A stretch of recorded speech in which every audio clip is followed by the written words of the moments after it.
on the background every so often. Well, I think it's nice you put the effort in for the YouTubers, Suki. Do you know what That's I mean? it. I think it's nice that you I might even say for the YouTubers, can you name all the DVDs I put in the background, and you might get a mention on the next podcast. Can you name all the ones that are underneath his table as well? Right. And in his garage. And in his garage. And his shed. I've got nothing in the garage. Yeah. The shed, maybe. Midlands Police Force. So Shit, right, this is being recorded. Let's get into this. Okay. Hello. you gotta make a crust somehow, John. Yeah, you got it. Okay. Hello, and a very warm welcome to the Doctor Who and music podcast, Progtor Who, sandwiching a selection of young bucks together. The little ginger, dyslopsic, mouthy northerner one. I'm your first slice and host. Oh no, I meant to say my name. No, carry on. I thought it meant me. I thought you meant Nuclear. We'll go again. I thought that's where it was going. Hello, and a very warm welcome to the Doctor Who and music podcast, Progtor Who, sandwiching a selection of young bucks together. The little gingers, the dyslopsic, mouthy northerner one. I'm your first slice and host. I'm Bob, the other warm end of this podcasting loaf. It's the massive ginger, dyslopsic, mouthy northerner one. That one's me. It's Cliff. Hi. and the meat in this podcast hosting baguette with thighs fashioned from Teflon after he was involved in a serious accident while playing an intense round of hook a duck. It's Craig. I'll hook some lovely duck. Makes no sense, Craig. I know it didn't, but it sounded good as it was coming I'm just out. waiting to see how he's going to describe us. It's one of his Carry On references, Carry On Progtor Who references. Oh, okay. The wet salad in this bready bastard. His DNA test has been returned, and there's a 9% chance he's a secret love child of Paul Daniels and Barry Chuckle. It's Suki! Right. Okay. I knew that would be Suki. Yeah. If I'm mayonnaise, I'm going to be kicking off. Yeah, I'm a wet salad. Wet salad. What salad? At least I was meat. I was quite happy with that. You could have some moisture. It's very apt as this lad's a saucy. Silicon base is best. John's not his intro yet. Come on, give him a break. So it's not all about you, Suki. It's. Did you not get the girls' names right this time, Bob? Is that what it is? Because that was Craig. Oh, that's so funny. The girls all look the same to me. Right. It's very apt. This lad's a saucy fella. He's our hosting mayonnaise. Found as a baby down the back of Stephen Hawking's sofa bed, by Brian Ferry's dog. It's John. Brian Ferry's dog. That's brilliant. He's well impressed, doesn't he? I'll take it. It's got to have taken the whole weekend to think this up. No, it took me 5 minutes before this podcast because I forgot to do them. And on this podcast, we were reviewing the mostly missing Patrick Troughton story, the Space Pirates, giving our marks out whether we decide, reading your feedback, finding out what we'll be reviewing next time, and playing some random songs along the way. So let's twat this tickle tip and dematerialize into this. Did you say mouse missing or mousely missing? Mostly missing. Yeah. Sorry, I thought you said mouse. I am actually. It's not very often I get mistaken for someone having a man's voice. I am so flattered that I have got a deeper voice as Suki. I'm mostly surprised about the fact that you said Suki's voice is man-like. It's more like aliens. It's got an alien quality to it. More celestial, Suki. Right. Okay. So first thoughts. Yeah. Okay. The Space Pirates, Patrick Troughton adventure, mostly missing. Just going to get some first thoughts before we crack on into this podcast. I'm going to go first. My experience with this is very limited. I have probably listened to the audio, but all them BBC audios just don't go into my brain. I've definitely read the book before, a long time ago, the Target novel, and I think I enjoyed it. So for this, I was coming into it fairly not knowing what to expect. I read the Target book first. The Target book I enjoyed as a standard Terrence Dicks-ness. So that was good little quick read as well. Then I embarked on some telesnaps, which you had to go onto the Daily Motion, which is quite apt because my God, this is long. Smelly, isn't it? Yeah. This is very long and shit. To be honest, I really struggled. I really enjoyed the book. Hey, up, nice. Oh, hat, hey, Chris. look at that. That's for the YouTubers. Hat maketh the man. He looks a bit like the That's man. me pirate. It's me pirate. He looks like Boy George. It's a It's his pirate. Milo Clancy lookalike thing. Oh, Isn't it? don't My mention Lord his Nancy. name. Can't wait to get onto him. So yeah. Even I would turn him away. I like the idea. I like the premise, and all that. But yeah, I'm not bothered if it comes back or not. Put it that way, as a from the missing archive, it can fucking stay missing for me. Suki, I'm going to come to you next. What's your first thoughts? Look, as with you, I read the book, and it's one of these terror sticks, quick as a.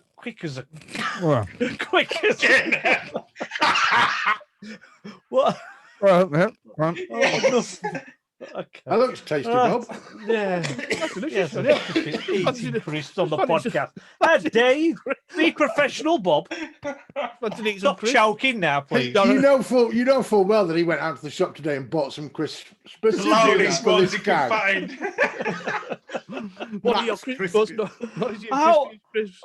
I just hope they're very spicy and your flipping tongue starts to burn. And I must have breathed in there and nearly choked him, Suki, so that nearly backfired my death. But no, because I know you like eating into audio, so I just fancied distracting you. Sorry, Suki. No, carry I on, switch it off most of the time. You definitely do No, now. you don't. All right, calm down. What? So yeah, your first thoughts, please, Suki. Right. Yes, I read the book many years ago, and as his terror sticks, when he was doing it, he was just churning them out every so often. Right? It's one of these quick reads, and you just sort of forget about it because it's one of these quick reads that there's nothing much happening to it because you don't have that much reference to it. And then I've watched the surviving episode, and again, not much happens to it. Now, when I've listened to the audio many years ago, and again, it's just something that I did not have any recollection of it. It's just a missing thing altogether. And then when we started to review this, I listened to the audio 3 times over about 4 to 5 night shifts. Wow. So I've listened to all 6 episodes. You must be really bored. With the Fraser Hines narration and everything. So it tells you what exactly is going on and everything. And I really did enjoy it. I then read the target novel, and there's a lot of stuff. There's a few bits that's missing from the actual audio story, the soundtrack, I should say. Right. So that's an incomplete book. But once you've listened to the audio and you know what's going on, and you just visualize everything in your head, it's a really good storyline. Maybe it's because of the acting, the style, and the way that he perceived. Right. There's a lot of hate for it. But for me, I quite enjoyed the story. So yeah, go on, next person. Cool. Cliff, we'll come to you next. First thoughts, please. I was looking forward to doing this because obviously it's a missing one, and I thought, it'll be good. You know, I've not read the book before or listened to the audio. It's been always one of those ones where I like Patrick Troughton. I think he's one of my favourite ones, and because he's got stuff missing, you think it must be fucking amazing when you actually find it. Yeah? This wasn't that. No. So I read the target novel. It was a couple of episodes of going to the toilet to read it, and then listened to the audio book as well, which sent me to sleep twice, which was really good for insomnia. And then I watched the Daily Motion bits as well, and I really struggled. I struggled because I didn't think it was a Doctor Who story. He just seemed to be part of this other story, what was going on. Yeah, that's a fine point. So this is fairly tepid. Suki's been the most positive. John? Gonna love it. I thought it was great. I thought it was fantastic. Yeah. Oh, cool. No, good. No, actually, good. no. In reality, right? No, sorry. What? The target novel itself, quite enjoyed that. Just a quick hour and a whatever read. So it was, and I had the story in my head, so I could got the telly snaps. With the story already aligned, the characters aligned, I know who was who and what was what. And the target novel is literally a rip of the TV, isn't it? Yeah. It's the exact same, I was going to say lyrics, but you know what I mean? Words and that. So I didn't have any problem understanding it. I thought I thought the model work was fantastic on it, and I thought because of the fact that we couldn't watch it and I had to read it, it felt like a complete thing. It didn't feel like disjointed or badly acted or badly paced, as early Doctor Who sometimes is. Right. So I found myself quite enjoying the little story, particularly the target novel, not particularly the telesync, which was a little bit more harder to do. But it was fine. It was fine for me. I didn't mind at all. Cool. So far, fairly tepid-ish. Craigie, baby.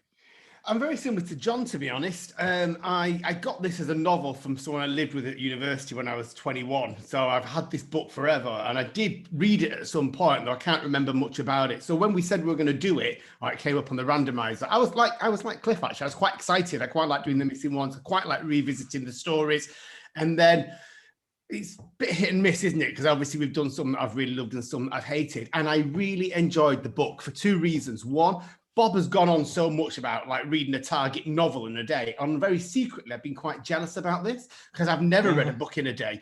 So I set myself a target of reading the book in a day, which I did. So I was quite proud of myself on that. And like everyone else said, I liked the book. It was succinct. It was pacey. There was stuff going on. It was a bit different and I enjoyed it. And then it came to the telesnaps and it wasn't as bad as Marco Polo. But I must admit, it was a real kind of, I've got to do this. I've got to watch it now. And I didn't massively, I kind of took notes on my phone, which was kind of, because I wasn't writing that much down.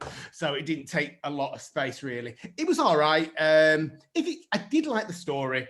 Like John said, it just lacked things. Maybe it was directed or the actors or certain characters just drove me a bit insane. But yeah, if I look forward to an animated version of it, I think, so I don't have to look at Milo Clancy anymore. And other than that, it just did my head in, John. I just couldn't stand the guy. Who's Milo Clancy? We'll come into that. We're getting deep. Right. It's time for a song. So we know this. We know the score now. I'm going to roll this little D20, and we're going to refer to the list and pick a song at D20 random. So I'm going to roll the dice now. 18. Don't forget, we're rounding down. So 18. Oh, it's John. It's James Brown. So it's John's song. James Brown, Give It Up. Yes. Give it up. Give it up. Oh, it's Kylie. Sorry. Right, cool. Okay. So you got your fact file ready, Craig? Oh, yeah.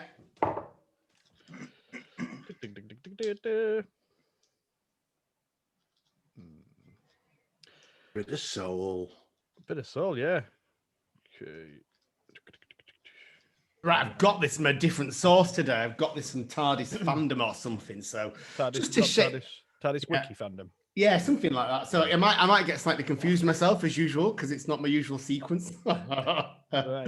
So we're gonna jump back in. It doesn't matter because whenever you speak about it, Craig, we just put the Charlie Brown teacher voice. Yeah. And we don't hear anything when you're talking, so you can do what you want, really. Should I do that for the whole podcast? I might do the audio version. Yeah. I'm not going to say anything sense about space pirates. I think the whole thing I'm going to say is about 3 minutes long. All right. Exciting. Look forward to. Okay. So I found that. Okay. And that was John's choice. That was James Brown, Give It Up. Fine choice. You're listening to Progtor Who, and we're reviewing the mostly missing in Patrick Troughton Adventure, the Space Pirates. So I thought as a little treat, lads, like I did last time, a little surprise for you. I've already done it. So I've already done it. I've dematerialized us down into the caves on the planet Tar. So you might hear a little background, maybe similar to last time. Just reusing effects, really. So before we kick on and get in deep in this review, Craig, I'm going to come to you for the fact file, please. Absolutely. Well, obviously, the Space Pirates, it was the sixth season, story 6. Patrick Troughton's penultimate story. The main baddie was Caven, obviously. Second Doctor, Jamie and Zoe. Written by Robert Holmes, directed by Michael Hart, produced by Bryant, whichever one, Peter. Music by Dudley Simpson. It was shown from the 8th of March to the 12th of April, 1969. Good year. It was preceded by The Seeds of Death and followed by The War Games. It's obviously, as we haven't mentioned yet, but only episode 2 of this actually still exists. The rest of it is all hidden away. Craig, how many episodes are there? 6. So it's a It's a 6th season, Yeah. 6 story, Yeah. 6 episodes. The Six. Devil. Number the Devil. 666. Oh, Yeah. wow, John. Wow, That good one, that was John. well picked up, John. Now, Yeah. Cliff said before that it felt like the Doctor was missing, and it's kind of gone down as being a bit of like the first time they've done a Doctor-like story, because actually it was kind of written with not much of the Doctor being in it, and certainly it was the first time the last film was double banked. They were off doing the war games, weren't they? Yeah. Yeah. Saga. right. And this wasn't actually in the roster. I think they had to ask Robert Holmes to come up with something. And this was his second story. Am I right in saying that's Croton's first? Yeah, that certainly is. The prolific Robert Holmes. Well, thank you very much for that, Craig. I want to kick off with in this review, right? So I read the book, and one of the things I particularly loved in the book was the Doctor's relationship with Milo Clancy. I thought it was really fun. Now, I had in my head Milo Clancy being a bit of a cheeky Scotsman, and he turned out to be a fucking terrible actor you could barely understand. It was the most irritating piece of irritating character on TV I've seen since Jar Jar Binks. He reminded me of Harry Mudd at Star Trek. Yeah, but a really shit Harry Mudd. He reminded me of the Wizard of Oz. Yeah. But was it me? He's apparently an Australian actor. Try to do American sounding. I just couldn't understand the fucking. It word was he the saying. redneck. It was New Zealand terrible. actor. New Zealand. Is it? Yeah. Well, what he did was he started when you say redneck, it was like half a sentence was in redneck and the rest was just in some bollocks that you couldn't understand. He was the whole thing was meant to be like a Western in space was his idea. Yeah. And it's like, to me, I agree. I actually despised him every time he came on. It was just too much. Right from the beginning with his bloody dude, his boiled egg, singing Somewhere Over the Rainbow and burning his toast. I just couldn't cope with him. No. I couldn't understand him either, to be honest. So half the story was lost. Not very much story there was, but whatever he said was pretty much lost on me. Yeah, but you got the loose cannons, I think, were based on an early version of the soundtrack. Right. So it was quite garbled. No, but we saw him on episode 2 as well. He was equally. Oh yeah, on episode 2. John, Yeah. Are we doing the where does it rank thing? Yeah, I was going to say. Oh, yeah. I was going to grab him after the song on that. I Yeah. think Bob was quite enthusiastic. John's on fire tonight. Yeah, You know, ripping into the story. keeping us right, isn't he? Good lad. Yeah. Well, there are, just to remind you, 241 stories. So where we're going to go, I'm going to come to Suky first for his guess. There are 241 stories. Where is this classic rated? Look, this classic rated, and I know what the reputation is for this story. So I'm going to go quite low. I'm going to go 220. 220. Okay. Cliff? 239. 239. Okay. Bob? I'm going to go 215. 215. And finally, as always, John on this one. We will go 230. Is that what did you say, Cliff? 230 as well? 239, mine was. 239. Oh, it's very close. It actually came in. Cliff has got it by 1 point. So it came in at 235. So you were 5 out, John, and Cliff was 4 out. Very close. It's literally it's down at the bottom. It obviously, I didn't even have to have 2 screenshots to remind me how many stories there were. It's crap, Well basically. done. Yeah, well done, Cliff. Well done.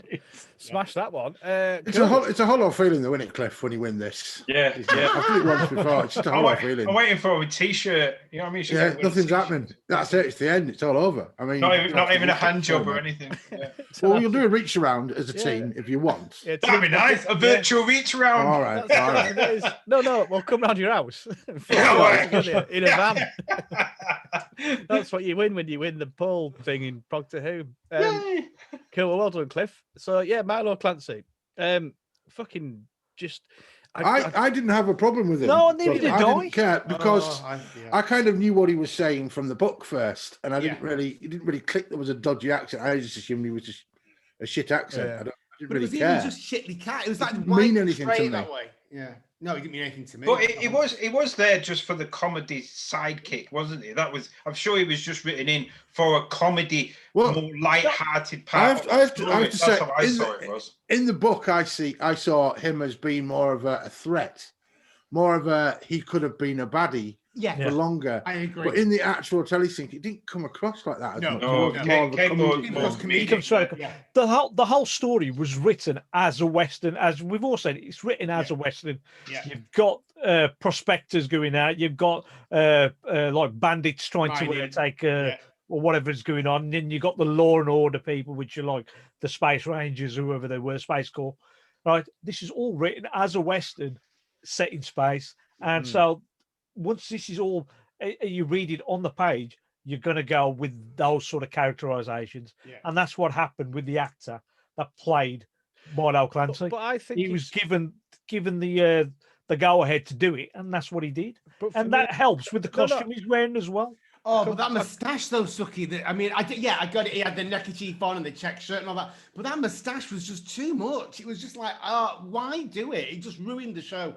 I completely understand what the point of the character was and everything like that. But mustaches, Jesus Christ! But it was I'd grown a real affection for the double act of the Doctor and Milo Clancy, and then when it was displayed on screen, he was just awful. He was, and I really struggled with the commander guy, who is a really good actor. I've seen him with other stuff. His voice is quite it's recognisable to me. I think. If you listen to the Archers, he's in that. He was in that for 40 odd years. But he's what was he in the Archers? Yeah. What was his character in the Archers, Suky? He's a spaceman. Somebody Nelson. A spaceman in the Archers. Imagine that. But yeah, I struggled with him as well, and it wasn't necessarily. I don't know. There was something about him, but I just couldn't quite put my finger on why. I just thought there was too many characters within it to be playing around with. You had obviously the pirates, which none of them went ooh, which is weird. Then you had the commander lot. That's if pirates would only go ooh if they were set in, on the high seas. This is in space, and it's fucking hell. Well, hang on. It's a thing about it's a Western. So it's another example of Suky just stating the fucking bleeding obvious, isn't it? In Tome Baker's one where they've got the space pirate, where they're doing the mine, he's got a robot, hasn't he? Yeah. I can't remember what the story's called. I'm trying to defend this Pirate story. Planet. That's it, Pirate Planet. He's got a pirate. I think the baddies, and I don't remember their names because it's been about a week since I watched it. Kevin. Well, they were, especially in the book, they were proper menacingly bad. He was like the guy was. Yeah. The guy was. It was really cutthroat. He was literally cutthroat, and I really enjoyed that aspect of it. I think that made the peril thing all the more. Elevated. I thought that those characters as one was great. I like the fact that the Doctor was locked up in that room. It felt like to me like they were trying to build some tension, like 20,000 leagues under the sea. And is he going to get out? You know what I mean? Yeah. Is he actually going to get out of this thing or not? I thought that was good. I just felt they added too much in it. They could have just chucked that Milo guy out of it and played it in a different way. Like it actually ended up on the planet, what they was in, and then they got out. But I just felt they tried to put so much in there that it just got on screen, not confusing, just overwhelming. I think in the book it came across really well, like John said before, that you didn't actually know whether Clancy was good or bad. So when you didn't know whether to trust anything he was saying. So like when the Doctor arrives down in the caves and they follow him out and then he comes back to rescue him, I thought that was really well done. It was a real twist because you didn't actually know if they were going to the destruction or if he was coming to save them. But that just didn't come across, like Cliff said, it was too comedic in the show itself. But it could have been really well delivered. It's a 6-part story, and they needed red herrings in the story to be able to keep the story going. And Milo Clancy was one of the red herrings, even though he wasn't portrayed at the beginning as like a proper baddie. He looked like a buffoon in space. But once he starts getting a bit more things going on said about him, and it becomes a bit more sinister, right? Yeah. And this is why it kept managed. It's only about, I think, episode 3 or 4 when you realise maybe he isn't part of the, even though he has been saying he isn't part of the pirate setup, he's just trying to stop everything. But that does continue though with Warren. Is it Warren, the commander guy, sort of saying and Lieutenant Warren, Donald G. Space Cops, the Space Cops or whatever, I just want to mention, is it? And you have to get pronunciation is probably going to be poor. Pronunciation. Jesus. Hey, thanks, John. He's on it tonight, isn't he? Wow. He's on it. Isigri. Adelina Isigri. Yeah. So she was quite a good actress, but on the telesnaps or on the actual visual footage, her helmet it looked like potentially a solid silver wig helmet kind of affair, which I quite like that. I don't know if it looked futuristic, didn't it? Yeah, I don't know if it was future hairspray or something like that, or it was a helmet. I just was trying to work it out throughout, but I thought she was really good. The plot itself, I thought was, from the book, was really good. The book was really nice. It was fast paced. I mean, they are fast paced and target books, but then the portrayal of it on screen or even on the audio just didn't come across as well as the book did. No, I don't think that either. I'd agree with that as well. Also, the costume. Did you notice they had that big clip on the side of the neck? Yeah, that was so uncomfy. That would. I just thought that was a future Dolce & Gabbana thing. Bling it up. Bling it up. Yeah. But yeah, I mean positives. The model, and we touched it, I think, earlier on. They were amazing because they've been found, haven't they? So they were on really involved in the telesnaps, and fucking hell, they're incredible. The model shots, some brilliant looking spaceships and how they're done. Yes, it's a bit slow and pacey, but it looks class. I thought the models had been added in later. To be honest, they're that good. I did, and then I realised they hadn't when I came to episode 2. But yeah, they were really well done. Actually, those must have cost a fortune at the time. I mean, some of the designs of the ships were quite advanced for what you would expect of a ship design in the 60s in terms of like science fiction. Yeah. Because I mean, the idea was a flying saucer in the 50s, literally universally, and for them to have all these different types of ship, minnow ships and the space cruiser, a battle cruiser kind of things is great. It's a great little concept thing going on. I think even the idea for the beacons themselves, the fact that the magnetic plating to get plated together was quite a nice little concept as well. The fact that you lost a TARDIS in one of the sections, so you knew it wasn't blowing up. And then about the whole polarizing or whatever, and he did it the wrong way, and the magnet flew it off, and all this kind of stuff. So you had that peril as well of the TARDIS, trying to get back to the TARDIS, and obviously at the end, they get a lift, so it's kind of all right. But that's a bit of peril as well. And I think that double with Caven, and bless him, his little mate, who he absolutely, Davis, who absolutely fucking abused, and I mean really abused. It didn't come across in the telesnaps as well as in the book, just how he was. He was basically enslaved to. Horrible. The audio books, it does bring it. Well, for me, because I've listened to a few times now. Right, the audio books, it does give that relationship is quite pronounced in there. That Cavan is quite a ruthless character. He will kill his own men just to get a point, and especially even at the end, he's just willing to blow it up, even though they're in the blast range.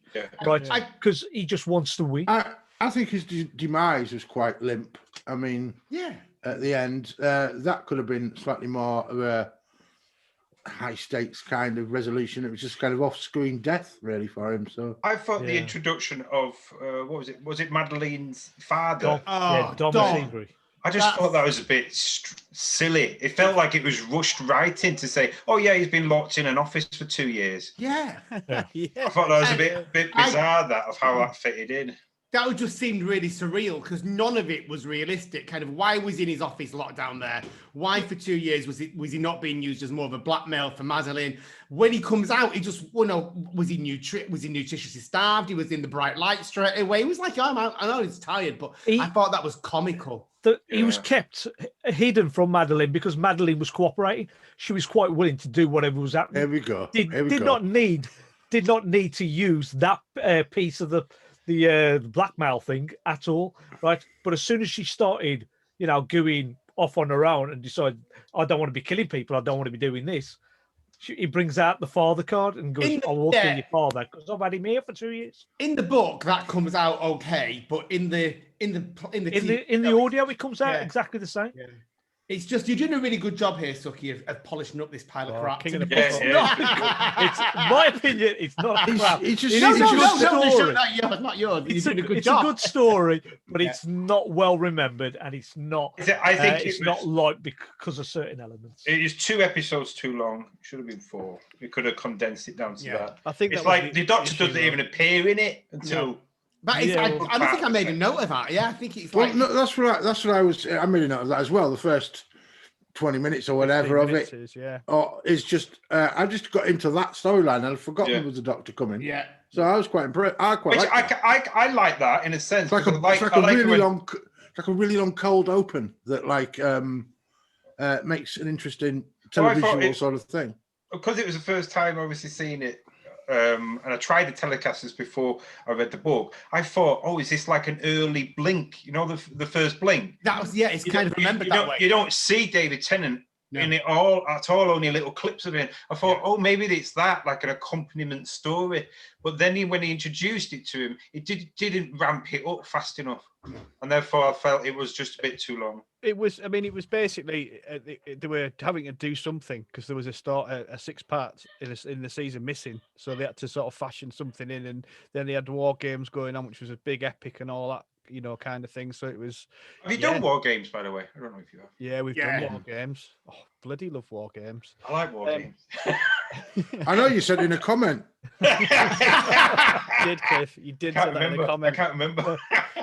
The epic adventure. I remember though when I was particularly when I was a kid, and I get a Target novel, and I remember this is why I remember this one. It's just come back to me now. I'd fast forward through the book till I saw the word "the Doctor," and then if it was like too long, before the Doctor came into it, I didn't kind of want to read it. The Doctor had to be in it within a small amount of pages. This is why this one stood out to be just remembered. I always liked the way that the TARDIS was written in capital letters, obviously, but I never understood why as a kid, and it always really stood out in on the page. Yeah, I loved that. Well, it's time for our second song, so I'm going to whip out this D20 and give it a little roll so we can randomly select said song. Oh, it's number 4, which is it's me, and it's Stephen Wilson, so it's actual prog. From his new album, The Future Bites, and it's called Man of the People. Oh, Steve Wilson's back on Progtor Who. Not back on prog, though, is he?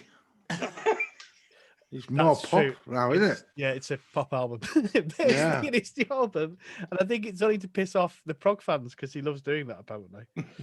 Tucky, do you know you're changing that for the YouTubers?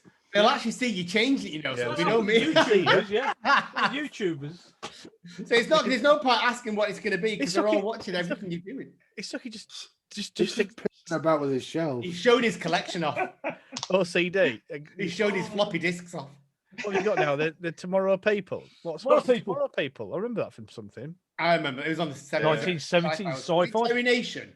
They tried bringing it back again a few years. Oh, twice. It did. Yeah, twice. No, one was British, one was New Zealand, and then one was the American 1 year thing. Oh, right. Who did them, Suky? ITV did these. I know that. Yeah. They're to you and all. Can I help you choke on them? Oh, Suky. Yeah, okay, mate. Can you say something? Try not to breathe in. Sorry. I was actually really interested in what you were saying as well. Sorry. What are you actually eating, Bob? What are they? Pop roaches. Just lentil Thai sweet chili fries from Aldi. Nice. Aldi special. Well, they're quite I spicy. love this. I like love lentil people. Because there's an early episode with Peter Davison and with his wife at the time in there. Sandra. Blonde I remember wigs. her, yeah. Yeah, and short hot pants. Yeah, we'd love that episode. Well, she was in. She did the. In fact, no, she did the same Hitchhiker's Guide to the Galaxy, didn't she? She was Trillium in that. Yeah. And Peter Davison played the pig. Yeah. So that's the first hot pants from Peter Davison's ex-wife. No, it's Peter Davison. Peter Davison's in hot pants. Peter Davison's in hot pants. Yeah, what the fuck are we all talking about? You will not believe it when you see that episode. Can you send me a picture of it? Davidson's in hot pants. There's a phrase for that, isn't it? Like the male camel toe. I can't remember what it's called now. I'll have to Google it. That's what I'm doing right now. Just put in Peter Davison, Tomorrow People. You'll see the clip on YouTube. Or YouTube. I'm doing it now. This is fascinating for the YouTubers. What is it? Fascinating for fucking me. It will be for me in a minute. Wait for it. Hang on. Oh my! Yeah. Hang on. Just wait. It's happening.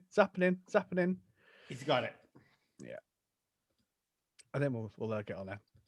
Oh, hang on. That's the mess of my house. That's a weekend of Alfred. Are you ready? Dun, dun, dun. There you No go. way. Oh my! That is Peter Davison in the Tomorrow People. What the fuck was the Tomorrow People about? Space Germany? Jesus. No, it was the ITV's answer to Doctor Who. That's It was like teenage. disco. It was teenage kids, right, just developing superpowers where they could Oh my God. communicate with people and they could teleport to other places. Who I is- love that show back Oh, in the hang on. 70s. There's this picture. Oh God, who is it? Of a midget? Is that a midget? No, hang on. Look at What? this guy. It's in Tomorrow's People. Hang on, I'll turn this light off. You can't see it, can you?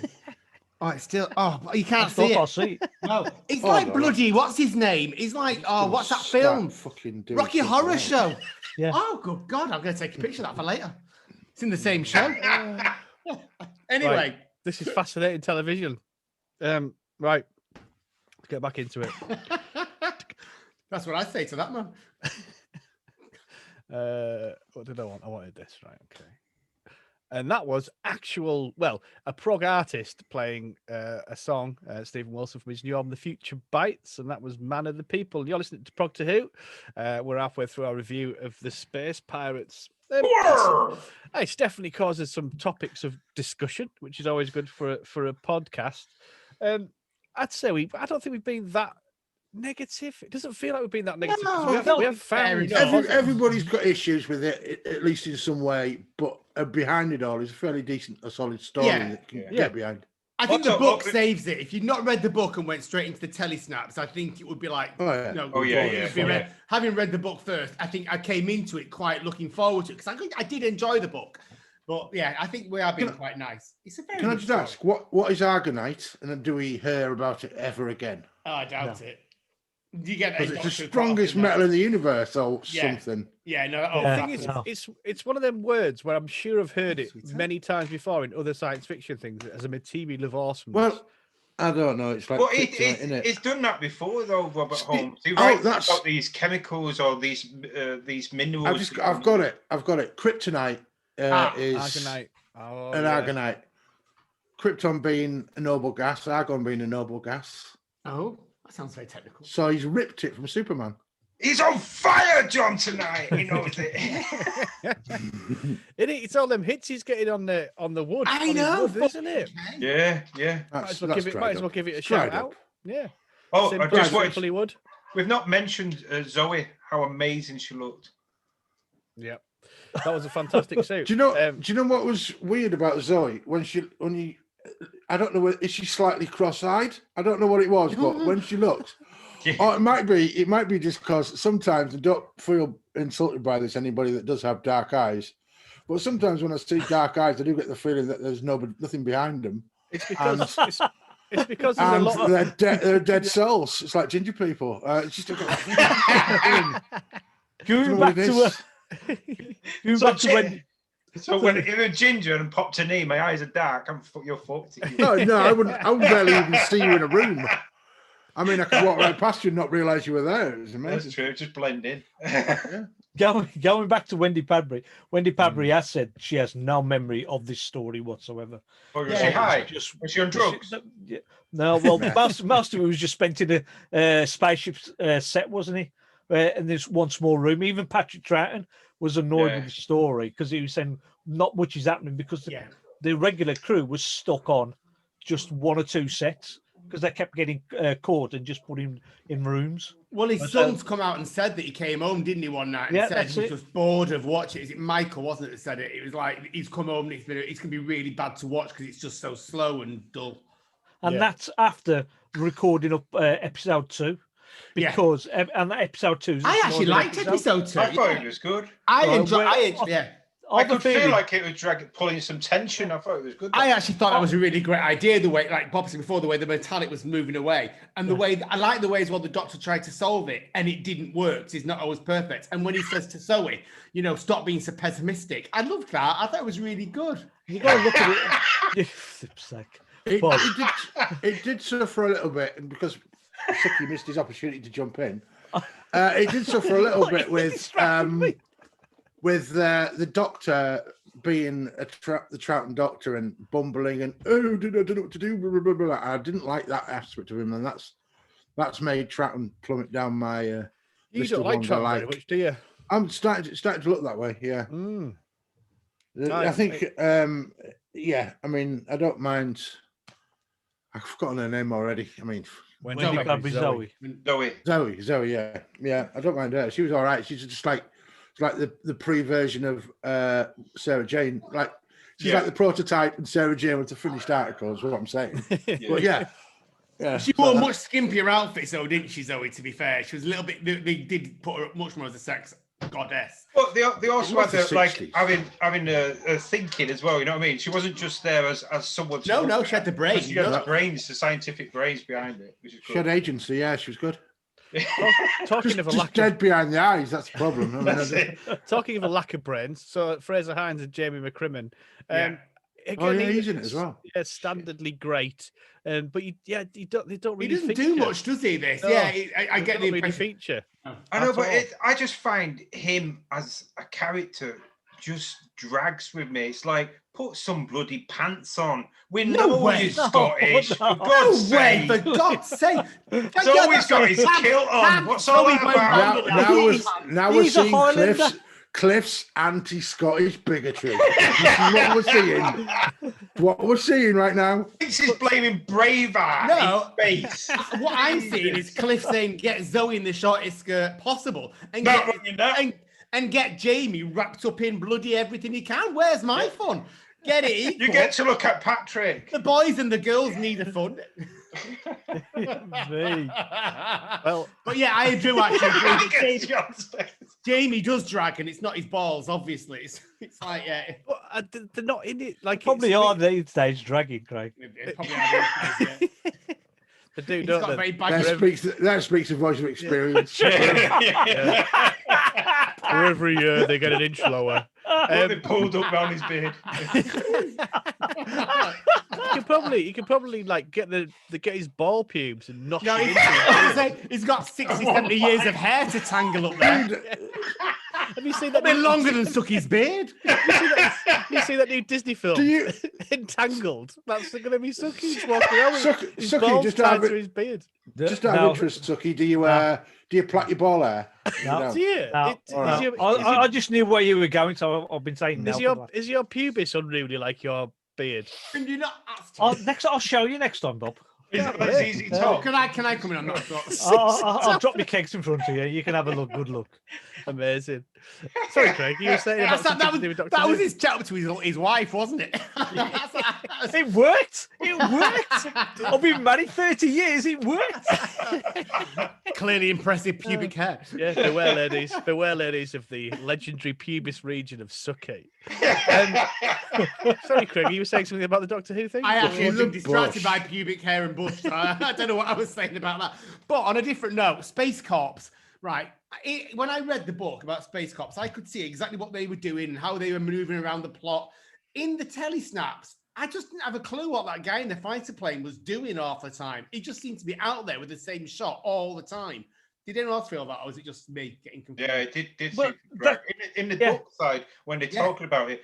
I don't know if it's because you're reading it quite fast, Yeah. therefore you're putting your own pace on it. But Yeah. when they obviously had to extend it out to 6 episodes, you know what I mean? The actual length of the episodes is longer than it took me to read the book as well. Oh yeah, So definitely. they just stretched it out. Yeah, but the trouble with the telesnaps is they didn't have any telesnaps for this. This is all Oh. production photos and Right, okay. the odd picture here and there, and they've had to use these loose cannon or whoever you've used on the Daily Motion.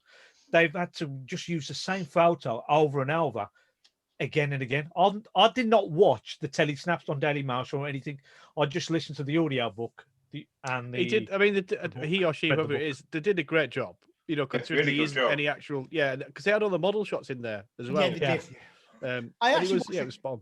I watched the cartoon version. I couldn't find episode 4, and to be honest, I couldn't actually give a toss. But I was so bored of it by that point. That CGI one, Yeah. the really bad CGI one. Yeah, No, the CGI. I one. watched the cartoon one, which was about 12 minutes long. It was actually quite fun, to be honest. I enjoyed it. Was it by a person called Doctor Who Animator?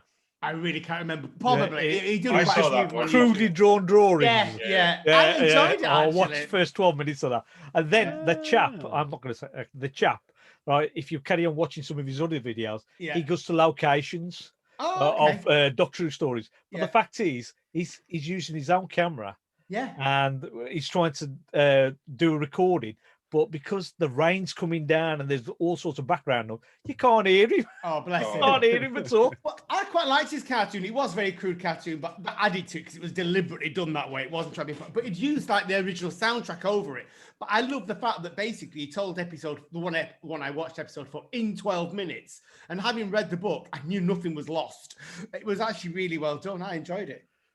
All right, cool. Well, that'll be fun to watch a little crappy cartoon of this then, apparently. I just wanted to add another thing, was the music. Now, is the music what we heard in the telestats on Daily Motion? Is that the actual music which did accompany it? Or is that what someone else has put on? No, that'll be that's the Dudley music. Simpson's music. Yeah, Well, yeah. I thought that was really good. Yeah, I enjoyed that. does. It's really good music, really good accompany to it. Yeah, no. But they had really good sets and good models and good music. It was just too long. That was it for me. And Milo Clancy. And Milo was just an added character that they could have done without. Just a different actor or a different presentation by the same actor. Could have had a robot do it. A robot pirate. Bunch of flowers. Robot owl. Yeah. That'd be better. You get used to the character as you get along. No, I Right. just despise You him probably, more as soon and as you've heard him and listened to him, No, and you've just gone, okay, I can't. But once you get used to the character, I couldn't get used saying, to it. I couldn't get used to it. It felt like sandpaper on my cock. Yeah. It just could not get used to it. I don't want to know who's Sam Pratt. People Love it, pay love good it. money for that, Cliff. Yeah. They still love it. No, it's because People pay good money for fucking sandpaper, so just respect. Speaks Sorry, the John, I'll give it woodworker. you back. I'll give it you back, John. Is that what you do in your 14K viewer episode? Anyway, 18 now. yeah, 18 now. But it's like, yeah, I know every time Milo Clancy came on, I deteriorated more and more because I just didn't like him from the beginning. But afterwards, no, he didn't warm on me. In fact, it just turned me off. My thing was because I loved him. Like I said, I loved that character in the book. I expected it to be really good, and it was like that's one thing I was looking forward to. Was like, well, this relationship between the Doctor and Milo Clancy is going to be good, and it was not. But yeah. Well, with the plot and stuff, so basically it's in a few, probably about 3 phases. You've got the initial beacon mystery and the space pirates, then you've got that you're down to the planet Tar, and then it goes from the discovery of Dom being there, and then you're into this whole thing of the planet being destroyed from the cave system by Cave, and there's quite a lot of peril. Like that. This is why the story is good. It's pacey like that. Actually, it technically wouldn't have a drag episode because that's why the book keeps going. There's enough in it to keep you interested and nice little changes. It's like they do those 6-parters on Tome Baker, and it's like 4 episodes somewhere and 2 episodes someone else. So this was almost like 2, 2, and 2, and it did work. It was just Milo Clancy. Yeah, and you've also got to look at the cliffhangers. Right, I don't know what the ratings were. I think you mentioned it, but I don't. I didn't get. I'll come back in a second, Suky. Go on. Right, but You have one job, Craig. No.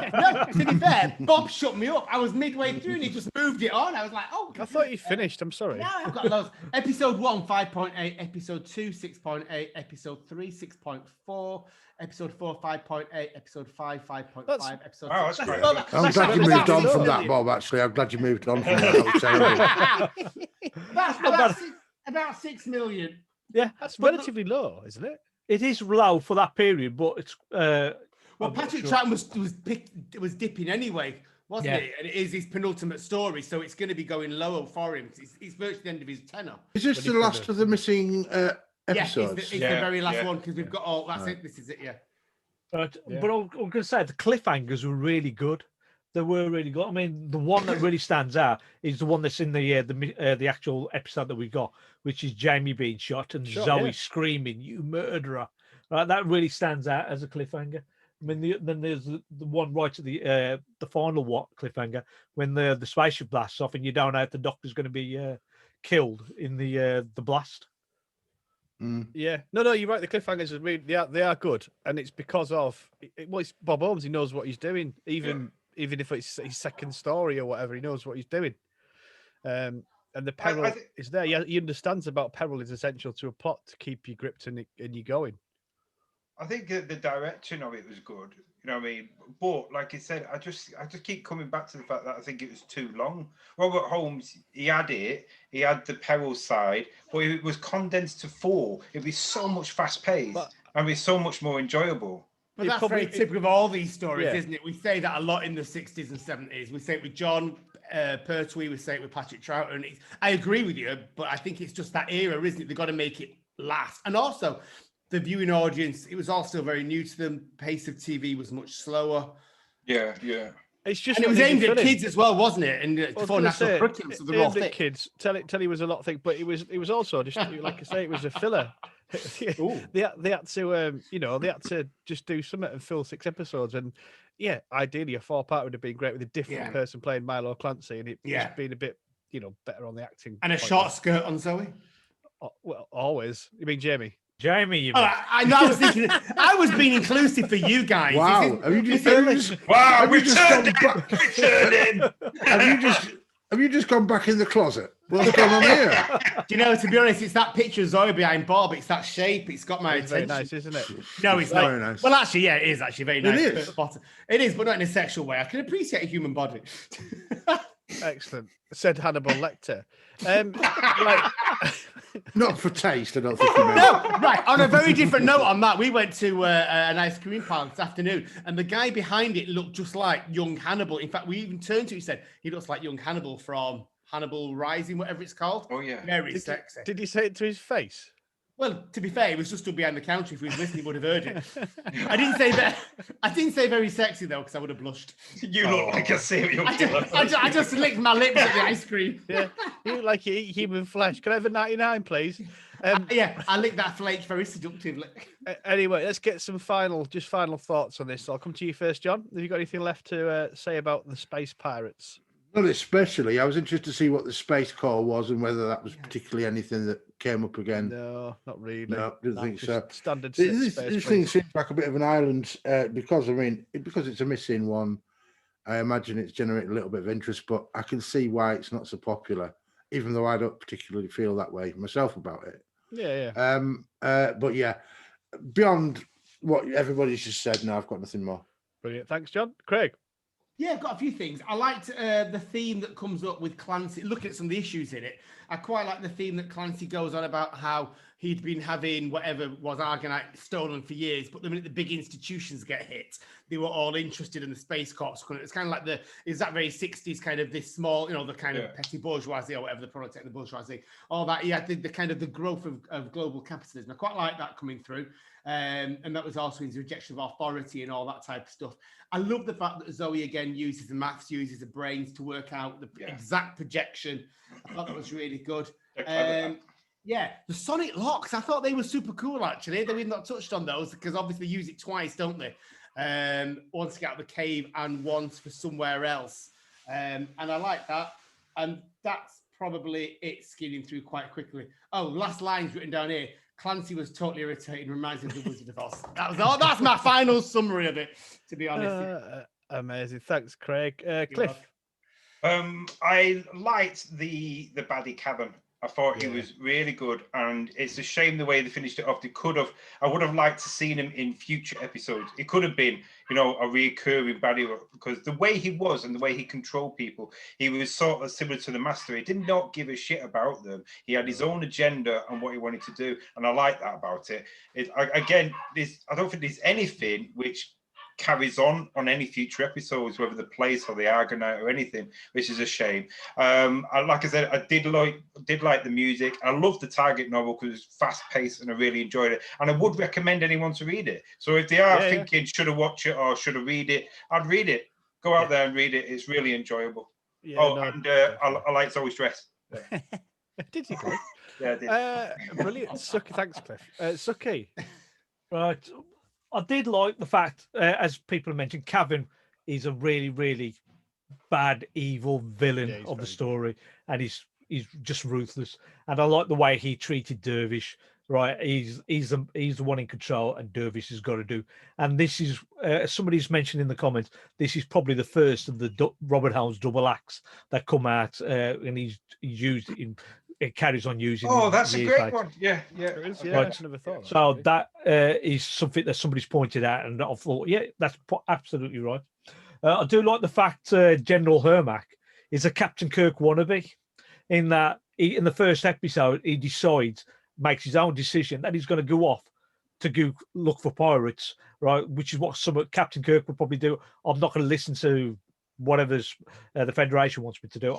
I've decided I'm going to do this. I'm going to do, and then I'm going to go quickly off and do start searching for pirates. And he's a Captain Kirk wannabe. I like the fact that Milo Clancy seems to understand time travel. All he heard was from the Doctor. We've landed somewhere and we come from another. And he goes, "Oh, so you travel in space and time." Right, so he's quite an intelligent character. If you can, just from one or two sentences, he realised that the Doctor and these companions are time travellers. Right, so I do like that. There's also there's some sentences Milo says in the second episode, which is all about floaters, and it just brought up images. Right, what? You would never use that word in a Doctor Who story out again, right? But in that, when you listen to it, you understand what he's saying, but then afterwards you go, oh, flouter. There's also Hermack goes to Warren. Why didn't we use or Warren goes to Hermack? Why didn't we use the mind probe? Right, and I just wanted somebody to go, no, not the mind probe. Right. The cliffhangers I've mentioned. I also like the Doctor's pockets. Right, this is one of the few times where the Doctor seems to pull out loads of stuff from his pockets. He's pulled out his screwdriver, which I'm not sure if it's a sonic screwdriver or something else, if it's just an ordinary screwdriver. But then he's also got drawing pins in there. He's got a stethoscope. He's got chalk. He's got a tuning fork. He's got matches. He's got magnets, and he's got a bag of marbles. Right, of which the green is a favourite. Go on, Cliff. I was just wanting to say that part with the tuning fork when he's on the road. I thought that was amazing. I thought that was really cleverly done. That it was cool. Yeah.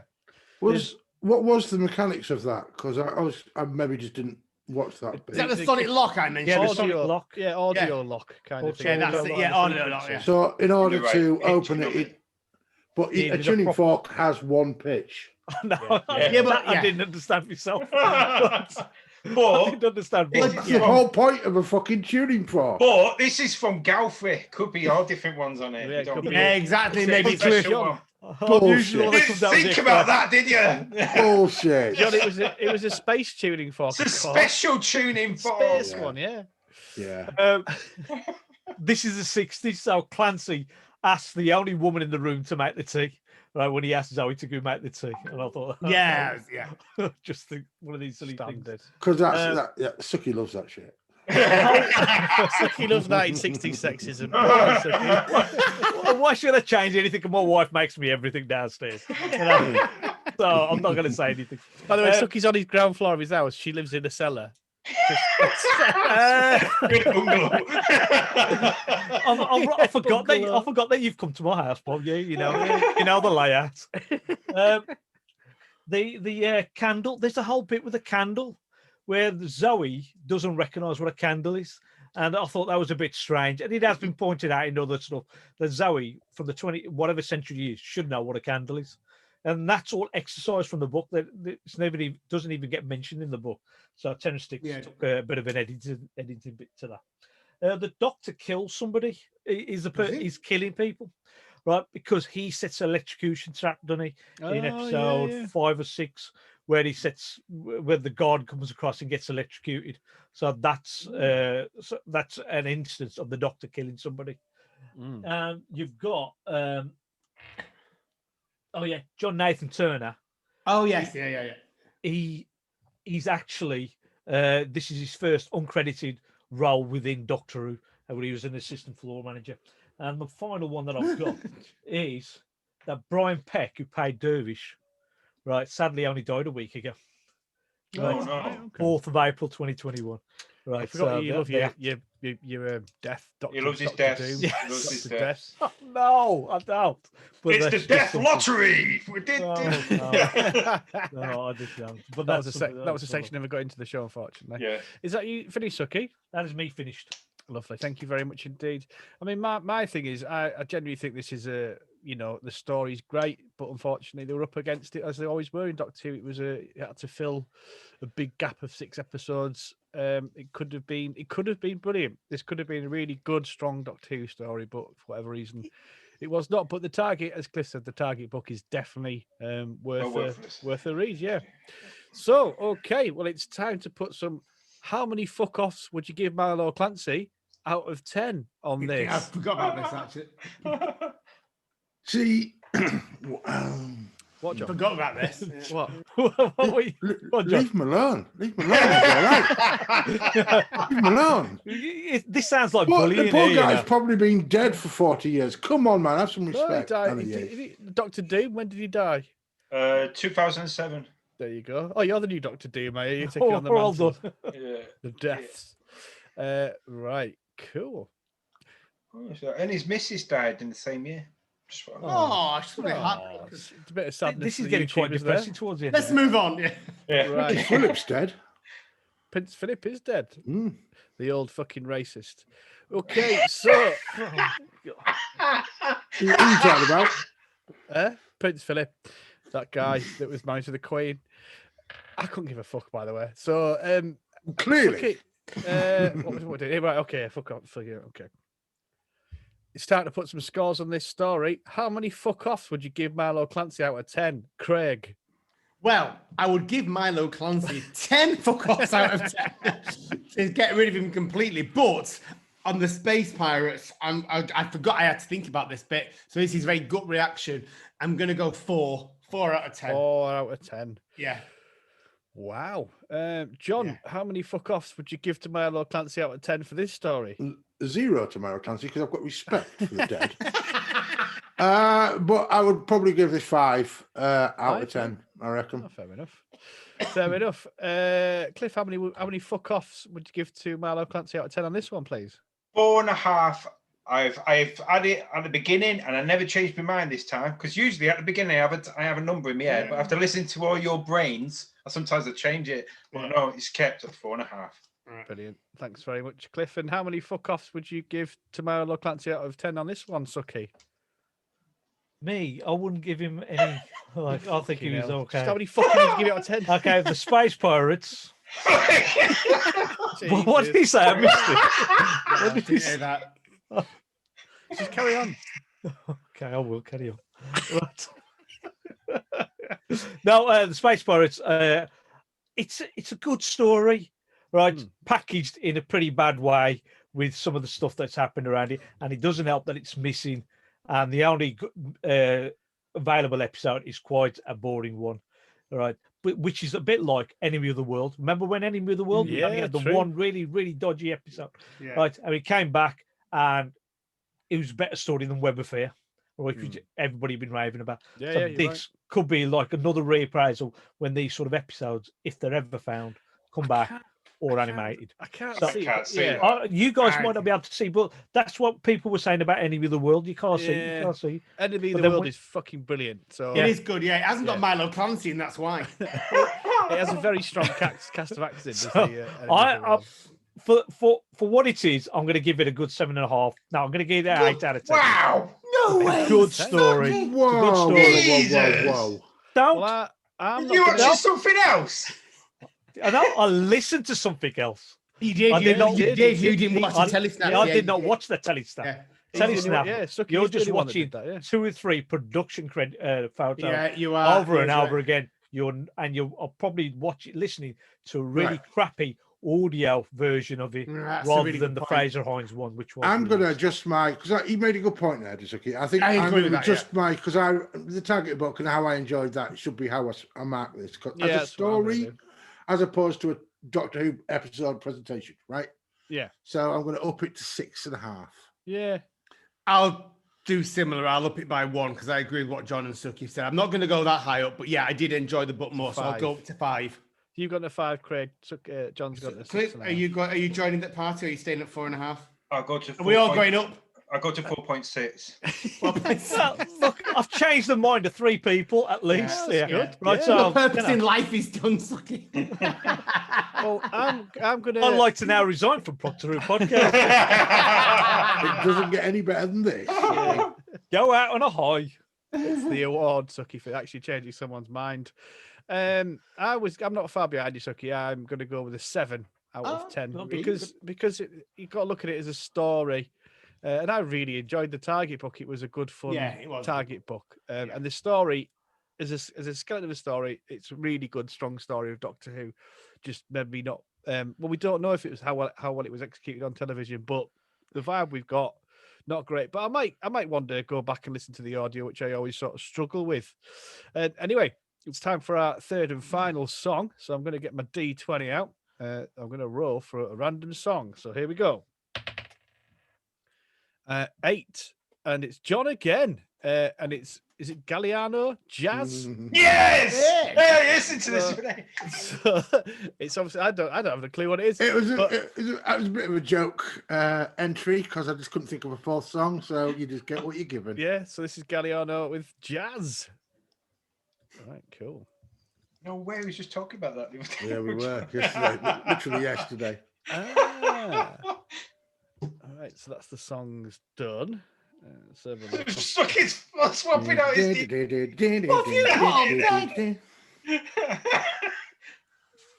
What is that? Just some more with some large breasts or something? What is it? It's Marilyn Monroe. Oh, nice. So yes, Yeah. I'm just Well, going to put I Sucky could on the do whole the- screen. Do the other one. Yeah, just put them Think both. about Can you put them both up? Well, that's a bit painful, that. do you know that's probably because he's such a straight-laced guy. That's probably Sucky's wank mag I know, right there. yeah, to cover yeah, that. isn't Definitely it? is. Definitely It's is. still got the wrapper on it. Splash proof. Some like it's hot is his best thing. There you go. Some like tits hot. You need to say. Sucky, can you turn the other one upside down? One of them upside down. Can you have them Why? kissing each other? Turn one upside down. Go on, turn it the other way around. Like so. Don't go around insulting the memory of Marilyn That's it. Monroe. That's it. That's it. Oh, because she was so pure, wasn't she? Turn around. Fancy, wasn't she? I'm happy now. I'm very happy, Sucky. I'm having a lovely time. Right. Anyway, Where's your hand? Right. Okay, so it's back in. It's the listeners' feedback next. So get your phones ready. It's all in there. Let's have a look. Oh, whatever you're reading it off. Space Pirates. There we go. And I'll read out the order to go. Just tell me when you're ready, everyone. Ready? All good? Wow, there's a lot this time. There is actually. I am now. Yeah, I'm ready now. Cool. And that was Galliano with Jazz, John's choice of song. Anyway, you've heard what we thought about the Space Pirates, but it's time to find out what you guys think in listeners' feedback. I'll kick off. We've got Mark Cochran. Bless him, Mark. Lovely lad. All the Time and Space podcast and Nerdology. Listen to that. It's got some great people on it and Sucky. So, Mark Cochran, my previous experience of listening to the audio, it wasn't the best, but I think that like Enemy of the World, it could be one of those stories that really shines if it was returned to the archive. And Felix D.W. Cuthbert says, that's what I would, that's what I say. John. Joel Patterson says, not a fan to me. Troughton's weakest story. It drags its heels, was needlessly stretched, and with a title like that, you would expect fun bits. Honestly, one of the flattest Doctor Who stories. Cheers, Joel. Fair enough. Thanks, Joel. Craig. Stu Guttridge. Along with The Massacre, a story I want to see return because we know so little about it. There are hints of Robert Holmes' double act, some great model work, and the various settings add to the space opera feel. It also boasts some dodgy performances, however. Still, you can't have everything. And a little wink. Thanks. Craig.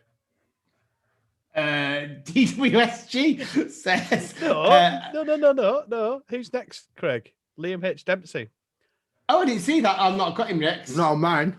No, I've got... He's exactly. I'll do Liam as usual. I thought you might want to do Liam. I like to do Liam. Hi, Liam. Yeah. Liam from the Spotlight podcast, featured on Progtor Who, and Craig's man crush. One Yes. of them anyway. Fucking hell. To be fair, there are so To many. be fair, there are fucking loads. Like Milo. Yeah. Oh no. No. I think I'd have to do Zoe. Anyway, the worst Troughton, the worst of the 60s. Who in my bottom? Oh, sorry, I have to pause at that bit. Damn, you've taken me to another dimension. Brilliant. In my bottom 3 Doctor Who stories of all time, embarrassingly bad. It'd be embarrassingly good. 2.8 out of 10. That's cheers. Thanks, Liam. Thanks- You've made thanks, my Jesus Liam. day. Christ, Thanks, Liam. Craig, settle the fuck down, mate. It's Oh, Liam. That's wow. what he does to him. Thanks, Liam. Oh, Liam. Thank you, Liam. That's Apologies sweat for on. Craig's behaviour. Suki, Dave. We're on Dave from the Dave from the Doctor Who show. We're Dave not. Kitchen. We've missed one out, haven't we? Missed one. We've missed We have missed one out, but I'll do Dave anyway. Yeah, cool. Because he seems to be on my wavelength. Right, Dave from the Doctor Who show, underrated. Episode 1, packed with excitement. Cavan, a great early Holmes villain. He and Dervish, the first Holmes double act. Holmes hates a process, clear with Space Corps. Great model work. It's not the best and slow in paces, but much better than Reputation. See this month's Doctor Who show podcast for more information, because they've just done a season 6 review, like it's mentioned cool. quite well in there. Him and Rob. Lovely. Do I do that missing one? You do the missing one, Cliff. From Doctor Who's Solitaire Story Game. I watched episode 2 with Pat Troughton at the NFT in 1983. He was sat directly behind me and chuckled all the way through it, offering comments. I was in heaven. Wow. Got a reach around as well. You know, you should have done your brother.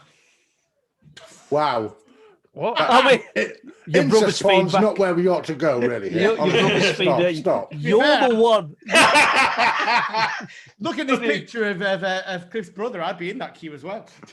Is that fuck Right, face? guys, let's settle down. Is this Lincoln Blue? That's it. 1978? That's Ken. Yeah. Ken, big Ken, eh? Big Ken. He's 6 foot. How big is he? 7 foot or something? 6'9". 6'9". Craig, imagine that coming down you like a ton of flesh. You know. Right, here we go. This is from Ken for best brother. I'm the brother to Cliff. One of your mental podcasters. That's definitely confirmed. He made me watch and listen to this. It reminded me the time I had food poisoning, threw up over 40 times in 8 hours. The pain was excruciating, nearly killed me. But it was still more fun than this. Thanks, bro. You dick. Yeah. There's John? the love for you. Mark Atkinson, he says, I'm sorry, guys, but I've not had a chance to give this a watch, reason, or listen. Yeah, somehow, like, there's an entire, this is a big old Facebook post. I've been far too busy watching stuff that actually still exists, like the Season 8 Blu-ray and pushing on with my Capaldi rewatch. But I did listen to the audio of the Space Pirates a couple of years ago, and it sounded like it was a decent story dragged out to 6 episodes, but one that could surprise us if ever got returned to the archives. The surviving Ep 2 I've seen quite a few times over the years, and it's a bit dull but not terrible. Maybe one day they'll animate this one, but it might be one of those last ones they do, and we can all enjoy it together. Until that day, it remains a story that has almost been forgotten by fandom, but maybe that's because the vast majority of us have never actually seen it. Have fun on the podcast, guys. I miss you all. Cheers, Mark. Thanks, Cheers, Mark. Mark. And finally, Cliff. Who's next? Yeah, well, Cliff, you read out this last one. Dwayne Bunny with, I've always enjoyed this story and never really understood why it's so hated by fans. Oh, thank you very much, Dwayne. Just a little shout out for Dwayne and Philip from the Sirens of Audio podcast. They will be joining us on our Time Lord victorious journey down under. Sending in snippets to help us with the audio stuff, as they're the audio experts Cool. on Sirens of Audio. You got your hand up, Suki. No, I was just going to say, Hitler salute. That's what he was doing. Racist! He's well into that, isn't he, Suki? Yeah. Go on, Suki. no, I was just going to say, the way Dwayne just said there, because he comes from an audio podcast, a podcast that listens to audio stories all the while, he's probably listened to the audio book, the audio soundtrack version. So that's why he enjoys it a lot more. Maybe I might give it a maybe whirl, I don't know. Yeah, I might I'm give it a tempted to whirl. that, actually. I mean, it won't be immediately, and it probably might be before I die, but I might do it. See, Anyway, it's time to find out who's this week's Benny.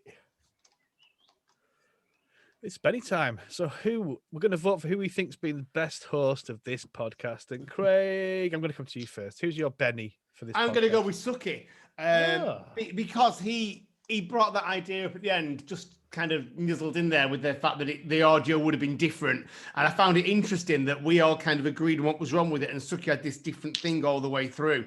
And it's made me kind of wish I'd have listened to the audio rather than this now. So for Gift to give me a different take on a story, yet to go back and watch it or listen to it again when I thought I'd finished with it forever, I'm going to go with Suki. All right. That's very nice, isn't it? Yeah. Well done, Suki. Cliff, who are you voting for as your Benny? I'm going for Suki again as well. Oh, Just simply because he brings some kind of brightness to the dull atmosphere of Manchester in my life every time I listen to his dulcet tones. And today he just really championed it while everyone else was shitting all over it, apart from Johnny, liked it a bit as well. But I think Suki held up the light. I liked it. So good on Suki. That's 2 for Suki. John? Well, I would give Suki it, but he's just been fucking about with his DVDs all episode. Yeah, that was a little bit annoying. And his pubes. So, yeah. So I'm going to... His facial pubes. I'm going to...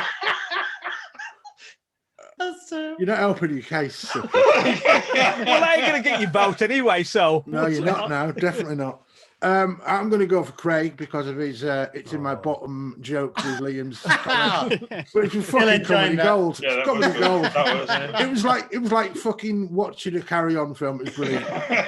Didn't even see it coming either. Didn't even see it coming. You won't when it was inside you. It wouldn't have had the same context if it had been anyone else. So it's 2-1 to Suki and Craig.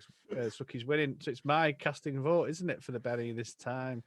I'm gonna give it to Suki because I kept eating crisp when he's talking just to piss him off, and he handled it really well. And in fact, you handled my shit really well in general, Suki. So I'm gonna give it to you. You're this week's Benny. I've just got for that. What? You can handle my shit? That's not what I want to think about. Yeah. So well done, Suki. Well done, Suki, for being a shit handler. Anyway, don't I get a vote? Oh yeah, of course you do. Yeah, who would you vote for? I'm going to give out for the John, Craig, and Cliff because I managed to change all their minds and got them. Can't do that. What got to pick one? Nice. You're like the United Nations, aren't you? Okay, there's a lot of you. So I'm going to vote for Bob because he came up with the comedy gold of eating crisps right in front of me when I'm about to start talking. So it's going to be Bob. Yeah, that was a close second for me as well. Was Bob's crisp? That was a good one. Good moment. Good moment. Yeah. One a podcast. There's hundreds in there, but one a podcast that hits. I love it. Well, Suki, you win anyway, and deservedly so. So well done. It's time to find out what we're going to be watching next time. You got your randomizer up, Cliff? Cliff ready? Got it ready. Griff? Quiff. Okay. And we've nearly finished the podcast, but we need to know what we're going to be watching next time. So I'm going to start the balls are rolling. I'm going to hand over to Cliff to find out what we're going to be watching. He's going to pick it out randomly from the balls. Pressing the button now. Fucking hell. It broke then, sorry. 113 Warriors Gate. Oh, an E-Space, part of the E-Space trilogy. Okay. Isn't it? Yeah, it's the last one of the E-Space trilogy. Yeah, it's the last one, yeah. It's departure story as well, isn't it? Is E-Space, now don't tell me, is E-Space anything to do with Adric? Yes. Fucking knowledge! Yes! Yeah. That's another one I've got to crack out. Fucking unopened DVDs out, hasn't he? It's also on Blu-ray then. Yeah, it's on Blu-ray now as well. It's a four-parter. Four-parter. Yeah, Warriors Gate. It's a Leela exit story. Romana. That's right, Romana exit story. K9 exit story. Yeah. Really? Oh. I want to say. And it's the final one of the E-Space trilogy. So that's cool. I've not watched that for a little while, I don't think. And this is one of I the watched it last year. It sort of alienates a lot of people because they're not sure what exactly is going on in there. So this will be one. Which Doctor? Is it? Tom Baker. But his final season. See a very different Tom Baker. Oh, so he's checked out. He's mentally checked out of this series, hasn't he? Well, yeah, he's got three. He's got 2 stories left after this, hasn't he? He's got about Logopolis. Yeah, we don't keep a track, and you've done Logopolis, John, anyway. So yeah. So you've seen the final 2 episode stories for this season. Cool. Ah, cool. Well, awesome. That's what we're doing next time. The Warriors Gate. So that's exciting. But until next time, it's goodbye. Bye-bye. Bye. Bye. Goodbye. Bye.